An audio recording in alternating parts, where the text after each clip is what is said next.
party in its Nuclear hot current seat. form. What are those people thinking? Nuclear hot seat. What have those boys been drinking? Nuclear hot seat. The corium is sinking. Our time to act is shrinking, but our activists are linking. Nuclear hot seat. It's the bomb. Welcome to Nuclear Hot Seat, the weekly international news magazine keeping you up to date on all things anti-nuclear. My name is Libbe HaLevy. I'm the producer and host, as well as a survivor of the nuclear accident at 3 Mile Island from just 1 mile away. So I know what can happen when the nuclear so-called experts get it wrong. This week, we take a look at last Sunday's historic People's Climate Change March in New York City, and we do so from 3 different angles. Michael Marriott, the president of Nuclear Information and Resource Service, or NIRS, provided key national organizing that helped deliver thousands of anti-nuclear demonstrators to the event. Gail Payne not only marched, she designed those terrific posters featuring King Kong. Kong standing for coal, oil, nuclear, and gas. And all of it featured the Empire State Building in the background. And Boston's Sheila Parks provides an inspiring personal vision of what the march meant to her. You'll hear from those people, plus Numbnuts of the Week, activist shout-out, and more nuclear information than you ever thought possible. All coming up in just a few moments. Today is Tuesday, September 23rd, 2014, and here is the week's anti-nuclear news. Water, water everywhere, and all the boards do shrink. And the news, it really stinks. From Japan, newly published data shows record levels of strontium-90 have been detected at all 6 seawater monitoring locations in front of the destroyed Fukushima Daiichi reactors. At 3 of the 6 locations, levels are around triple the previous record set last year. Yet, a report released by TEPCO only days later after that data was released claims, quote, results indicate efforts to protect water are succeeding. Inside the port area, concentrations of radioactivity have been steadily decreasing. Strontium-90 has been reduced to approximately a third of earlier levels. No, guys, it's 3 times as much as the previous record, not 1/3. Didn't they teach you fractions in school? Now, according to the Japan Times, more recent published data show that strontium-90 concentrations are at record levels in groundwater just 100 feet from the ocean.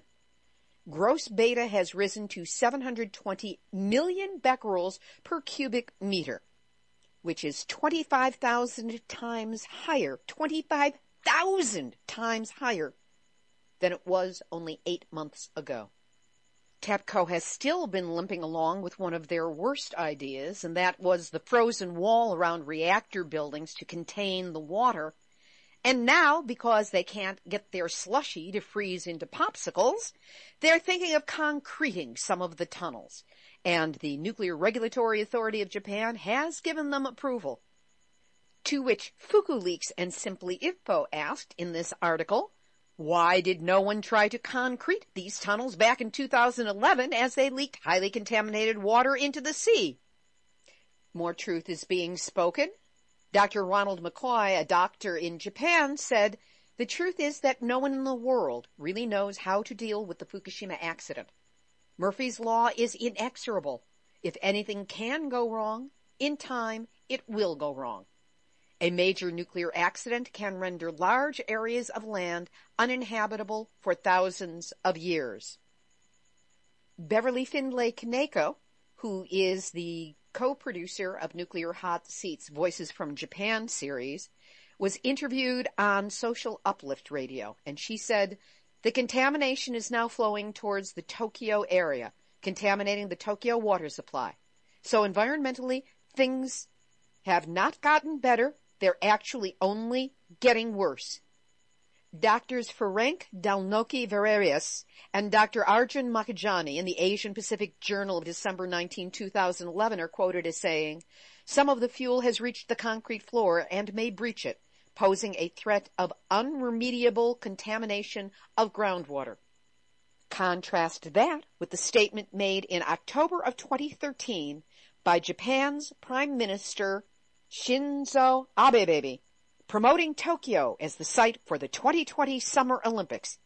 He said to the International Olympic Committee in front of the entire world, quote, "Some may have concerns about Fukushima. Let me assure you, the situation is under control. It has never done, and it will never do, any damage to Tokyo." End quote. Young athletes of the world, especially those of you who are currently 10 to 16 years old, are you hearing this? You might want to sit the 2020 games out.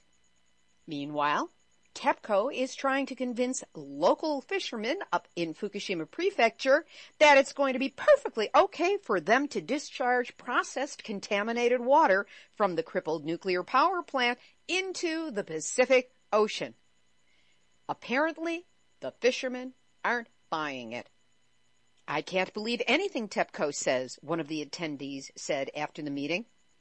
Under the plan, tainted water stored in 42 wells outside the reactor buildings would be pumped into the nearby sea, meaning the Pacific, after undergoing a purification process. The site generates about 400 tons of contaminated water a day from groundwater flowing into the 4 reactor buildings. Near the end of the meeting, TEPCO, the central government, and Fishery Association members agreed to pursue the issue on another occasion, thus kicking the can down the road yet again. To counter all that bad news, today, Tuesday, September 23rd, 16,000 demonstrators showed up in one of the largest anti-nuclear demonstrations in Japan since the government's September 10 announcement that they had approved plans to restart 2 reactors at the Sendai plant in southern Japan. Nobel Literature Laureate Kenzaburo Oe told the Tokyo rally, "The government is going ahead with the plan to resume operation at the Sendai plant without compiling sufficient anti-disaster plans."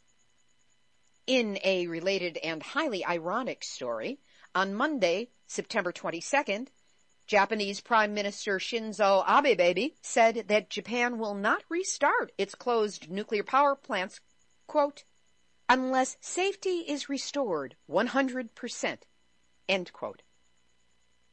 If that statement is true, that means that there's not going to be a restart ever of any nuclear power plants in Japan. But I guess we need to define the word safety. That's his loophole. Over to the U.S., where we have more bad news from the Waste Isolation Pilot Plant, or WIPP, site in Carlsbad, New Mexico. Investigation suggests that another drum with plutonium has ruptured at this U.S. nuclear site. Joe Franco, manager of the U.S. Energy Department field office in Carlsbad that oversees the plant, told a public meeting, "Investigation of the underground suggests the rupture of an additional barrel of nuclear waste." This second container of plutonium-contaminated debris may have contributed to the radiation leak. Terry Wallace, an official with the Los Alamos National, meaning nuclear, laboratory, said, "I cannot guarantee that second drum won't go. Reactions could have heated this drum up to the point where you would begin to have a reaction." Wallace added, "The breached drum was originally white. It's now black." New Mexico State Senator Peter Wirth, a Democrat from Santa Fe, was both blunt and succinct. He said, "The WIPP area where the drum is stored has not been sealed, and the Department of Energy has not presented a promised recovery plan for cleaning up WIPP." He said 16 drums contain disturbing mixtures of waste. 12 of the drums containing waste identified as high risk are at WIP, 11 of them in Panel 6, which includes the waste container identified as a potential powder keg. That panel cannot be immediately accessed in a way that ensures radiation will not escape.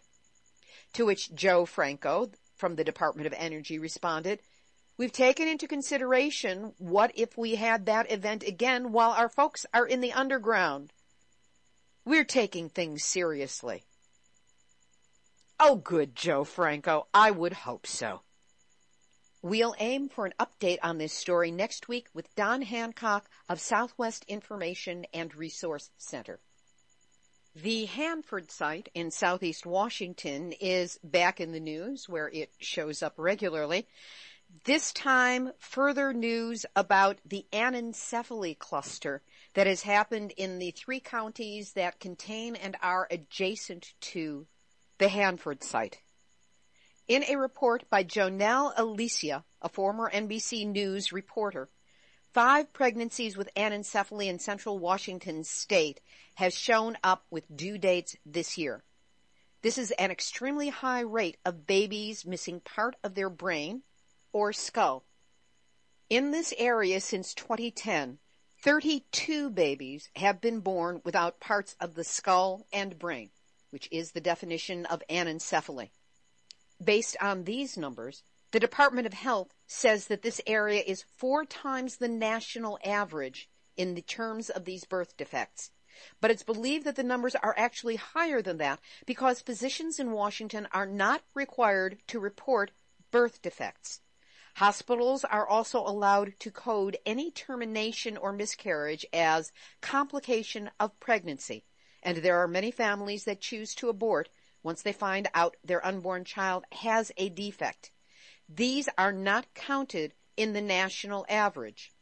Further, these numbers do not take into account babies born with spina bifida, which is where part of their spinal cord is sticking out. In a report that has been removed from the state health department's website, it stated, quote, "Studies reported an association between neural tube defects, meaning anencephaly and spina bifida, and the radiation dose the fathers received.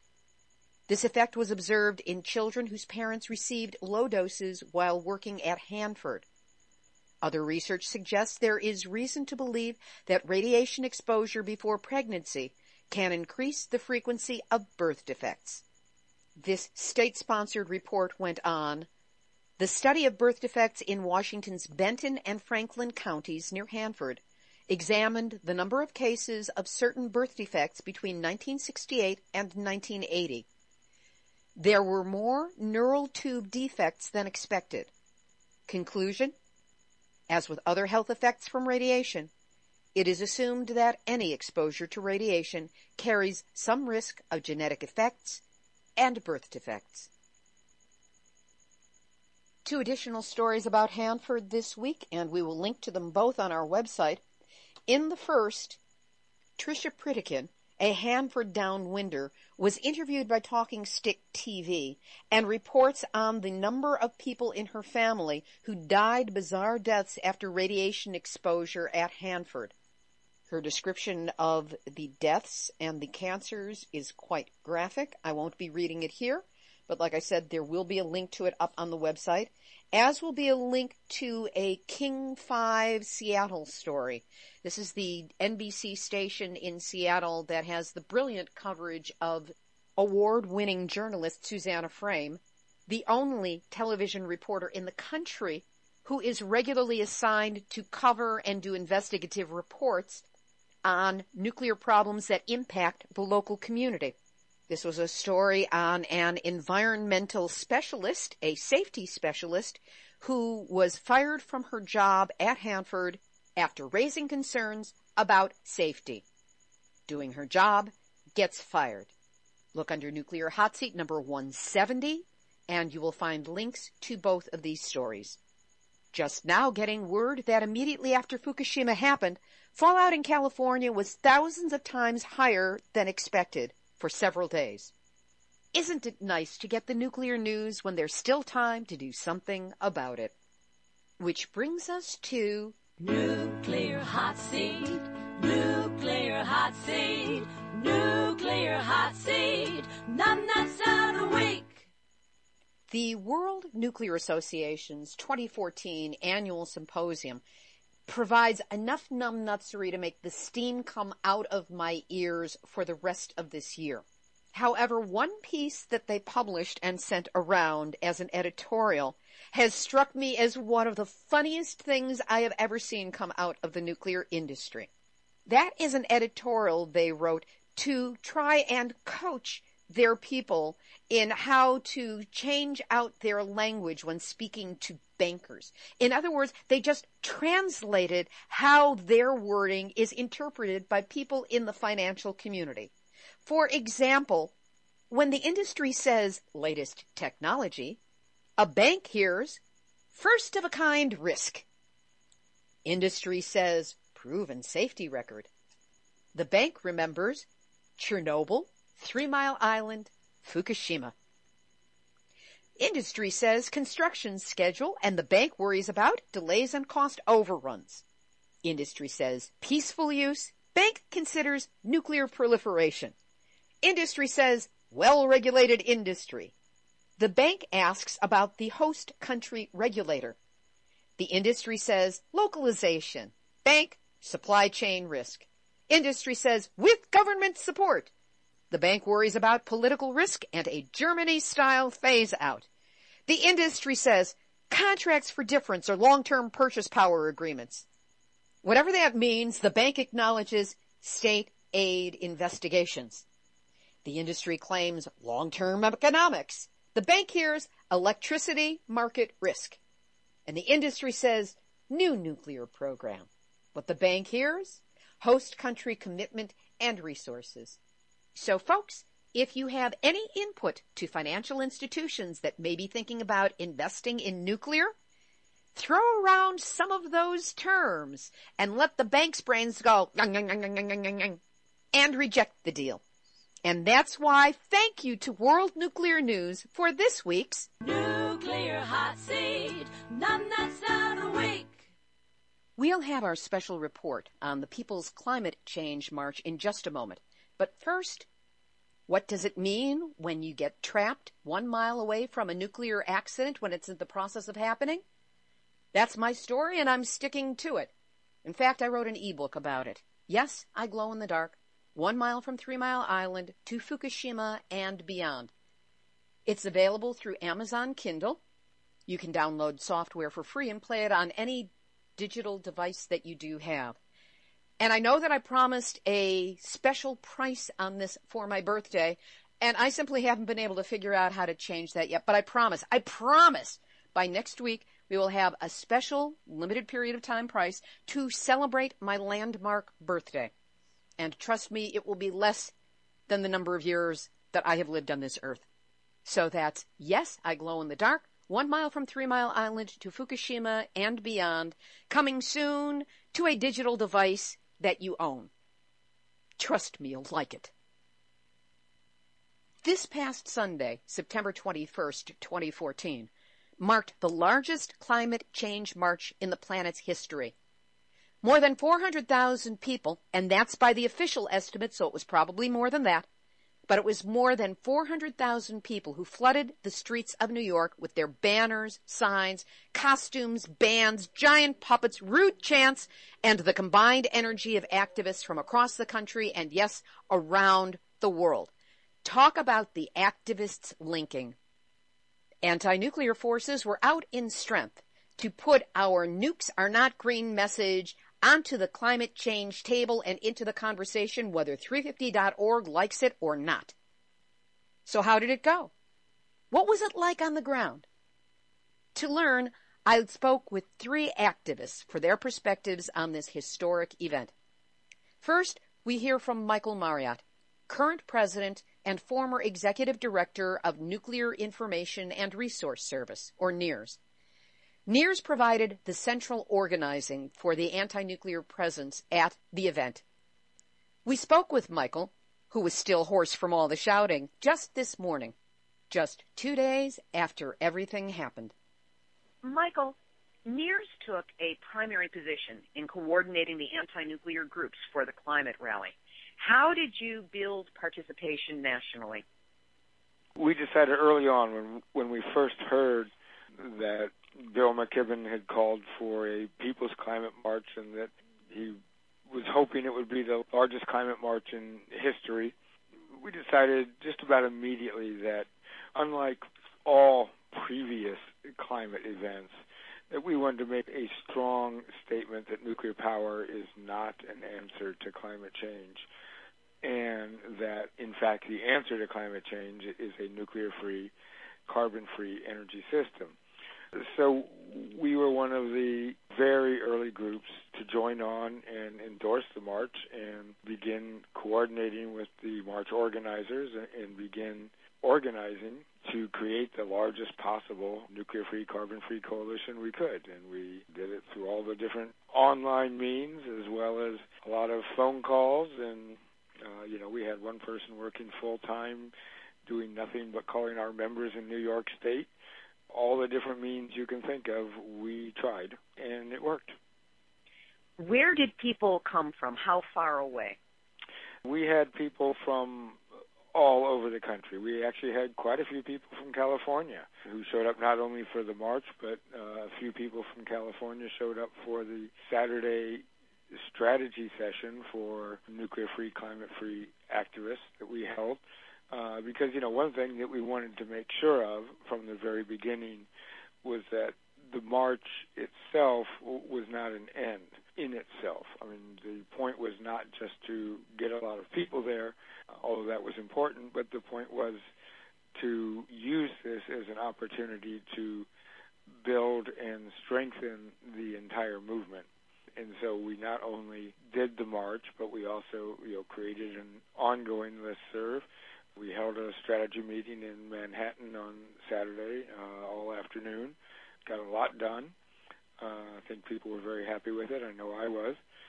What we're trying to do is create something that's going to be ongoing, that's going to help all the grassroots groups across the country who share the same goals we do.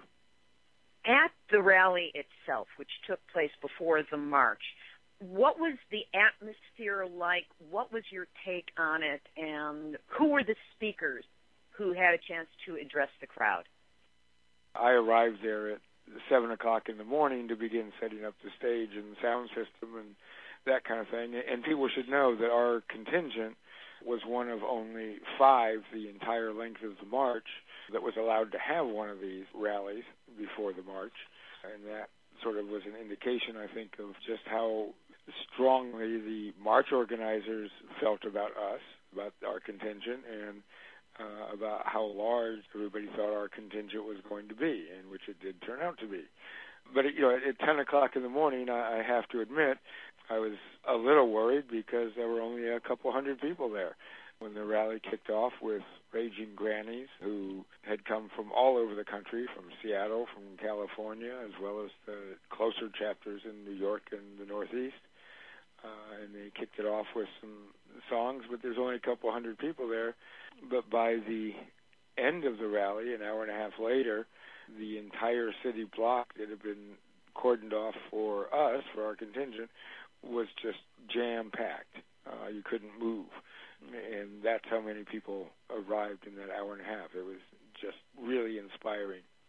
Speaking, we had the father of the carbon-free, nuclear-free movement, Dr. Arjun Makhijani, who wrote the first book on the concept back in 2007, where he did the initial research to show that such an energy future is both feasible and affordable, and things have only improved since then. We had some terrific young women from the Diné tribe in New Mexico, Leona Morgan, talking about uranium mining, and Yuko Tonohira, who's a Brooklyn Japanese activist, close ties to people in Japan and in Fukushima, and they got up and shared the stage for a very inspiring presentation. We had Julia Walsh, who's a leader in frack action in New York. Fracking is a huge issue in New York, and we wanted to tie together the anti-nuclear movement with the other anti-dirty energy movements, because, what we're really all for is clean energy. And we wanted to make that very explicit. Marge Percy, the well-known poet, wrote 2 poems just for this march, which we read from the stage. Mary Olson from NEARS read those. Chris Williams, who's chair of NEARS board, gave a very rousing kickoff at the end of the rally. And there were other speakers and several musicians as well. It just went extremely well. About how many do you think we had in our contingent?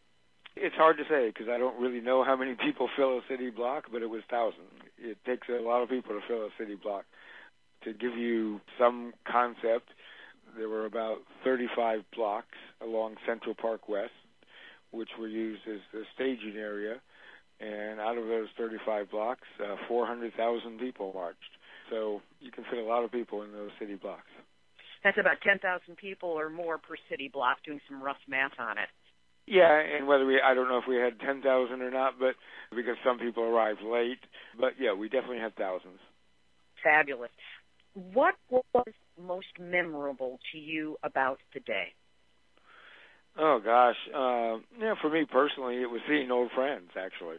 I just saw a lot of people that I hadn't seen in some cases a decade or more who came. And, for me, that was the absolute best part. But I think, in terms of the issue and the inspiration, it was just, watching this block fill up with people.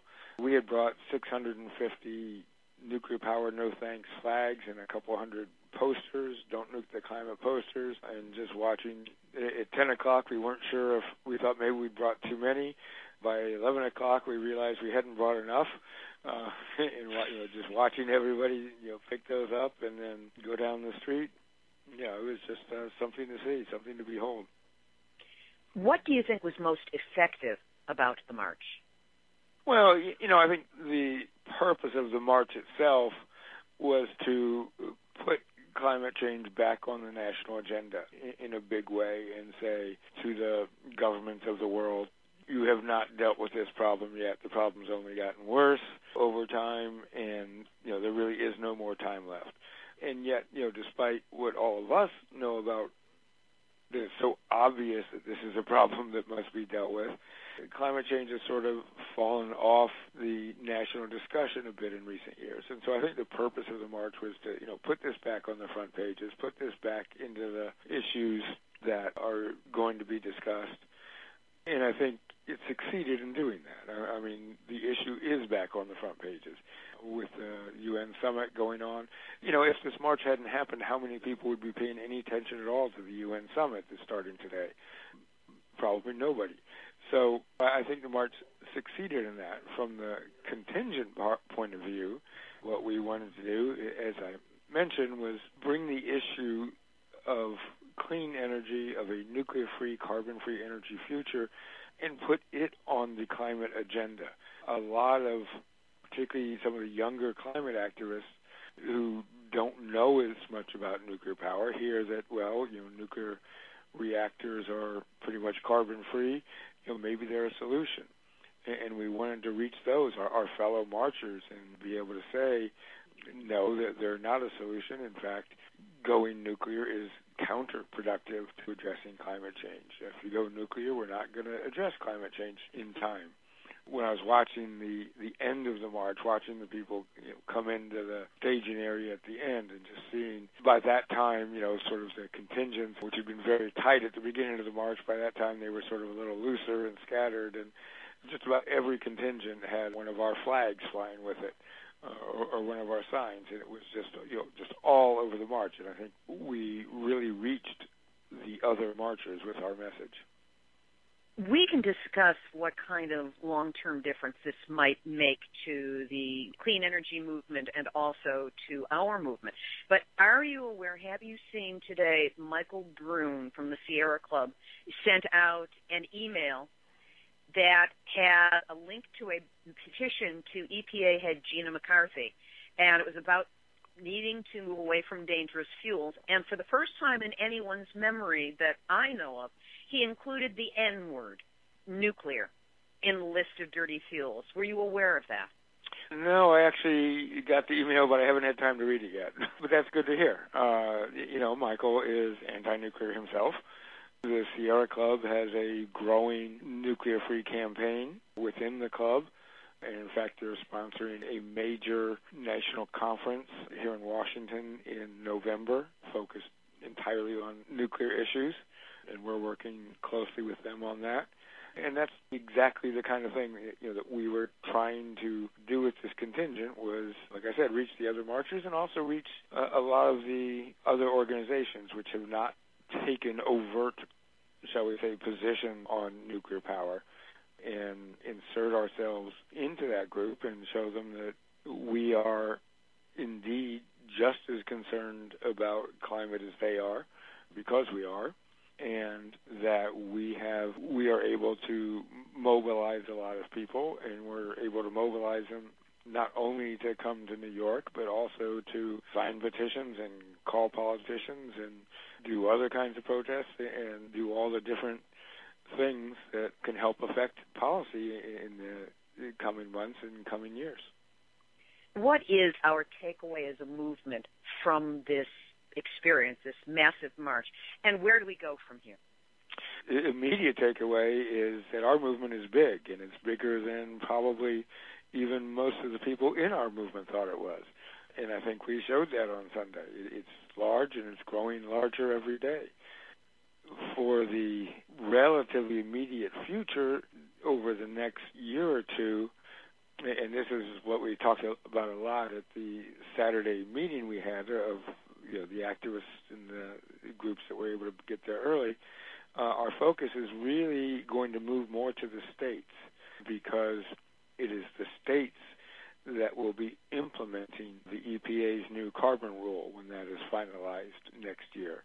That will not happen at the federal level. It will happen at the state level, and the states will have a lot of leeway as to how they're going to meet their carbon reduction goals. There is going to be a lot of pressure in some states to meet those goals with nuclear power, and we have to prevent that from happening. There's going to be a lot of pressure in some states to include nuclear power in clean or renewable energy standards, and we have to prevent that from happening. On the flip side, there's the opportunity in other states to lead the way and promote a 100% clean energy future and show other states how it can be done. So we have that opportunity as well. But the nuclear industry is facing an existential problem at this point. A lot of the nuclear reactors in this country are old, they're aging, they're growing more dangerous the longer they operate, and unlike the promises of the industry in the past, they're actually growing more expensive with age. And of course, the nuclear industry always said, well, these things are expensive to build, but they're less expensive to operate. Well, that is true for a few years, but it doesn't actually last very long, and they're becoming more expensive to operate. And as costs for electricity generated by renewables plunges the way it's been doing over the past 5 years or so, as rooftop solar becomes viable to homeowners not only in Southern California but all across the country, as battery storage for rooftop solar is also becoming viable in terms of the economics of it for individual homeowners very quickly. And certainly we've had, just in the last 10 days, Tesla Motors, the electric car company, announcement that it's building a giant, what they call a gigafactory in Nevada to produce batteries. Well, what most people don't realize is those batteries aren't meant only for Tesla automobiles. They are also meant for solar power systems. And that is going to rapidly reduce the cost of battery storage, and it makes it extremely easy for homeowners to go off the grid if they want to. Put a solar system on the rooftop, get some battery storage. You don't need the utility anymore. That's an existential threat to utilities. Maybe most people won't decide to go off the grid. They'll stay on the grid, but instead of buying electricity from the utilities, they'll be selling electricity to the utilities.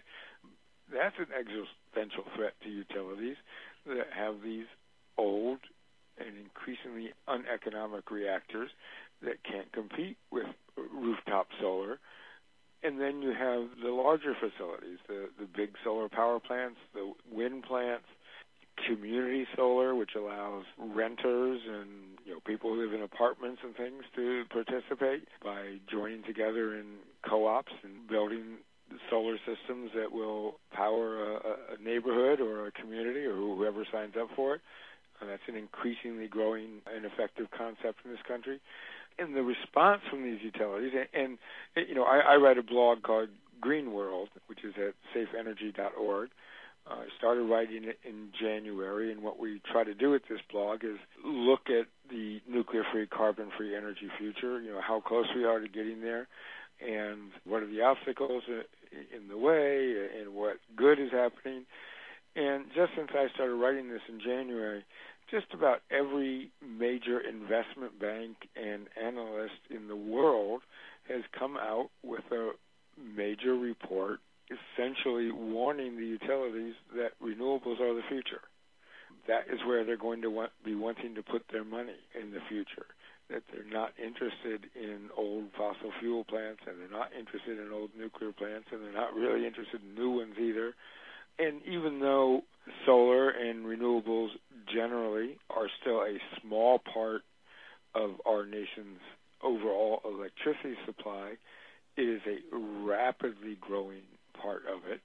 Most new capacity these days, most new capacity this year has been renewable in the country, and that trend is going to both continue and actually grow to the point where nearly all new capacity is going to be renewable in this country, and that's going to continue for quite some time. So what these banks and these investment analysts, and I'm talking about organizations like Citibank and UBS and Bloomberg and, extremely establishment entities, and what they're telling the utilities is you'd better wake up because your business is changing and we're going to be part of that change. So some utilities, like NRG Energy, are embracing that change, and others, like Exelon and Entergy, that are very reliant on nuclear power, and some utilities like First Energy, which are very reliant on coal and also have some nuclear, they're resisting that change.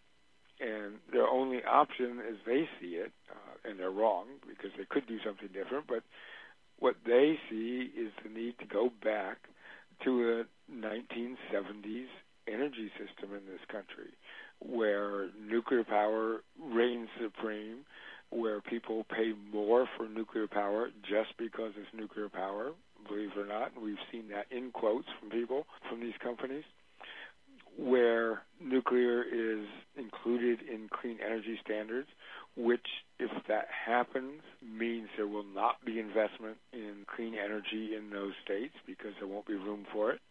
So it's a very large threat we are facing over the next 2 years, and at the same time a very large opportunity we are facing over the next 2 years, but it's all going to be at the state level, and that's what we're going to be organizing and focusing our work on.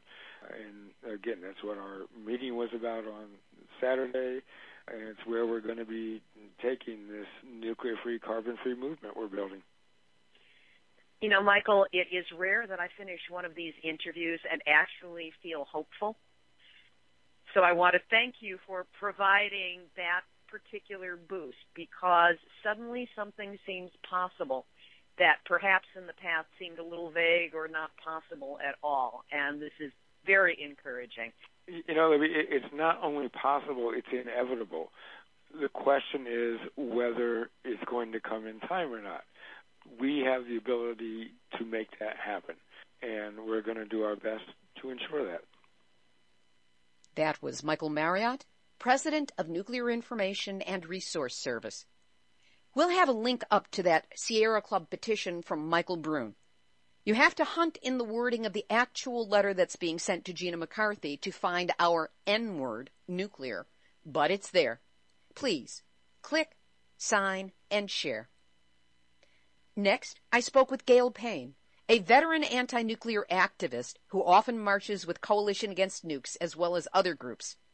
She's also a graphic designer in New York City, and Gail was responsible for the brilliantly imagined posters carried by our people in the march that added so much visual clarity to our anti-nuclear message. Gail, you're the woman who came up with that great clear poster that we have of King Kong and being against coal, oil, nuclear, and gas, which was a great acronym. How did you come up with that design? What was the thinking behind it, and where did it come from? I knew I was going to go to the climate march, and since shutting down nuclear power plants is my main environmental issue that I'm concerned with, so I just started brainstorming, thinking about New York, how to bring some kind of message about nuclear power to the climate march. And I thought of the Empire State Building, and then I remembered that I had heard the expression King Kong from, I believe it was Jean Shaw of Indian Point Safe Energy Coalition. I think she told me Harvey Wasserman coined the term. And I was just thinking about it, and I started looking for images of King Kong. And I found some, and I adapted it in Illustrator. That was it. I thought it was clever. It would almost kind of funny. You know, the King Kong image is such an icon, and it's such a famous movie. I just had the idea, and I thought it was a good one, and I kept working on it. Well, it came across great, and it certainly conveyed a very clear image and gives us an acronym that we can hang future activism on. What was the experience like for you, gathering in the 70s in Central Park West and getting together with the other marchers? It was great. It was really fun. We got there kind of late because the subways were so crowded. We couldn't get on them. We had to wait, and then we kind of had to divide up and be very assertive and push our way in. It was just unbelievable. So that's when I kind of had a clue that it would be bigger than predicted. As we waited, it got more and more densely packed, more and more crowded. So I got to meet other activists that I have spoken to or emailed that I had never met in person. I met people from Australia, people from California who came on the climate train. And I just was so pleased that there were so many people marching with the anti-nuke contingent. It's great. What were some of the highlights for you about the march? At the very end, we made it to the block party. There were mostly young people there. I think maybe a lot of people that came on buses had gotten right on the buses to go home because they came 15 hours or more, some of them. But the block party was full of young people, and there was this music. I was just drawn to the music, and Pete Yarrow, Peter, Paul, and Mary, and other singers were singing like some of my favorite songs, and they weren't just singing, but all these young people were joining in. So to hear This Land Is Your Land, and Where Have All the Flowers Gone, and these young people, you could just tell how moved they weren't moving. They were just like, it was such a moment for them, you know, and for me, even though we were exhausted, it was really moving to have it at the end. That was Gail Payne. We've used the King Kong poster she designed on Nuclear Hotseat for the past 2 weeks, up on the website, but I think it deserves one more look now that you've heard the story behind it. It will be up on the website, nuclearhotseat.com, under this episode, number 170. Finally, we talked to Dr. Sheila Parks, a Jewish woman who was part of the Catholic left for at least 8 years, where she did nonviolent civil disobedience, mainly against nuclear weapons. These actions landed her in holding cells, courtrooms, jails, and then a year in prison for a Plowshares action against the Trident II first strike nuclear weapon. After Fukushima, she returned to No Nukes work, this time against nuclear power. She is the convener of the vigil at the Japanese consulate in Boston, where she stands every Thursday in solidarity with the people of Japan. Where did you come from to attend the climate march, and why did you do it? I came from Boston, and how could I not do it would be the question. And even as I knew that how could I not do it, never did I dream or imagine that it was going to be this incredible, extraordinary peak experience. What was it that made it such a peak experience for you? Well, for me, it happened at the No Nukes activist meeting on Saturday, and then it really continued into the march. But the march was such a crescendo. You know, being with people of like mind, face to face, trying to do something so big and so important and so crucial, and, you know, all being of similar mind, reached my heart and my heart chakra and my mind and soul. Bell Hooks called that the beloved community. You see, I'm crying even as I talk about it, Libby. And I have loved that expression, the beloved community, for many decades, but I never knew that it was Bell Hooks who said it. There's just something about all of those people who I loved and who loved me, and we were there for, not necessarily the exact same purpose, but similar minds and hearts and souls and thoughts and desires to make this world a better place. What could be better than that? Was there a particular moment that stands out for you, or a particular experience that was most memorable about this? I think putting on that hazmat suit in my hotel room and knowing that I was going to go out and join with other people wearing that, because I think I've been dealing with Fukushima for a year now with a vigil at the Japanese consulate here in Boston, and that Fukushima's been screaming to me for 3 years. And so putting that on was somehow something just very significant. What do you think was most effective about the march? Well, one, the numbers, of course. And, I mean, if they are saying 400,000, there were probably 800,000, 1 million. And I was in that march in 82 when there was such gridlock. I mean, there were 1 million of us against nuclear weapons, and we never marched. We just sat in the streets and laughed, and it was so wonderful. So the numbers. There were butterflies and floats and cows and rivers and sunflowers and so many of the groups. It wasn't just people with T-shirts and placards, which is so many of the marches.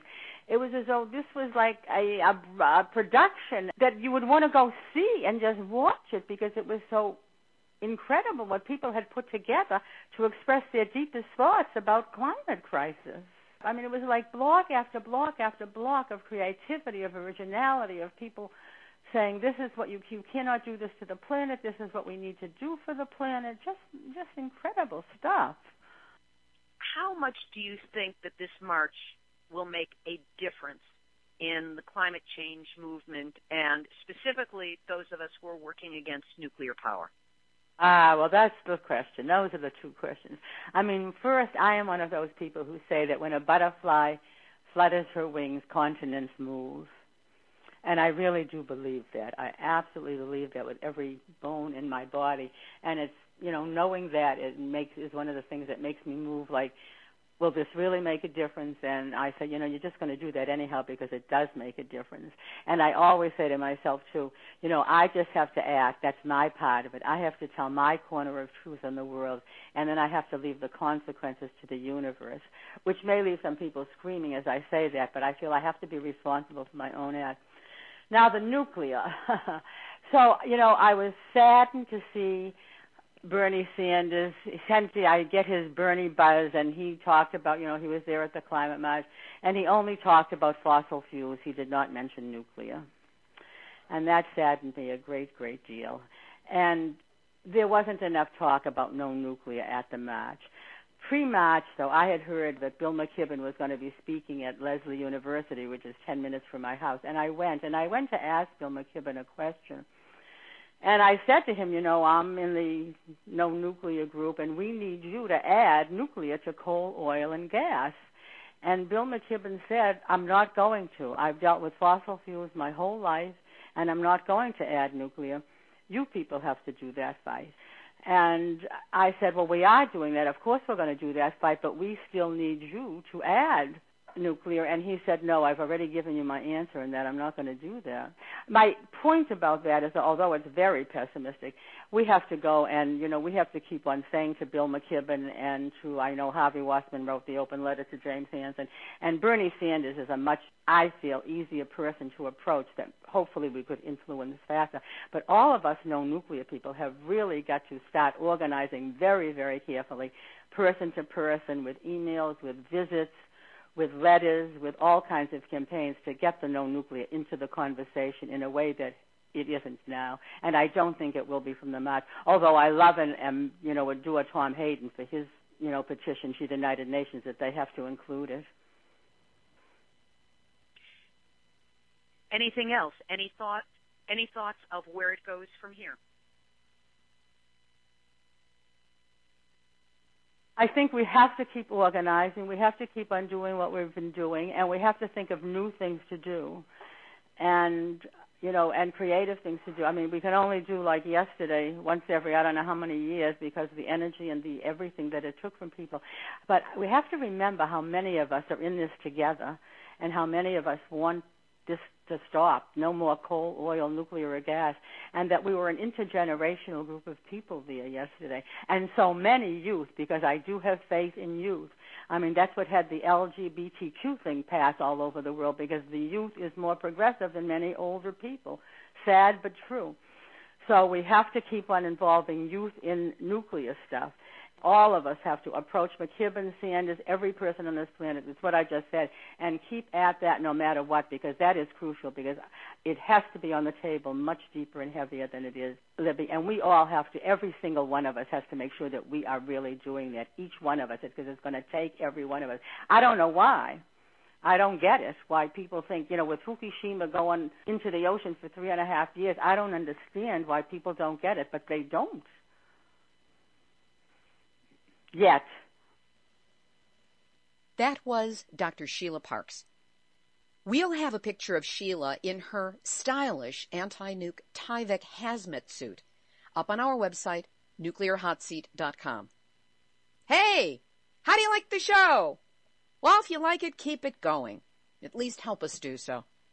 Nuclear Hot Seat relies on your donations. Yes, yours, sitting right there, listening to it now. We need your help in meeting the bills and staying up and available. Now, you can help us out by making a single donation in the equivalent of a cup of Starbucks. If you want to get posh about it, add the price of a nosh to it.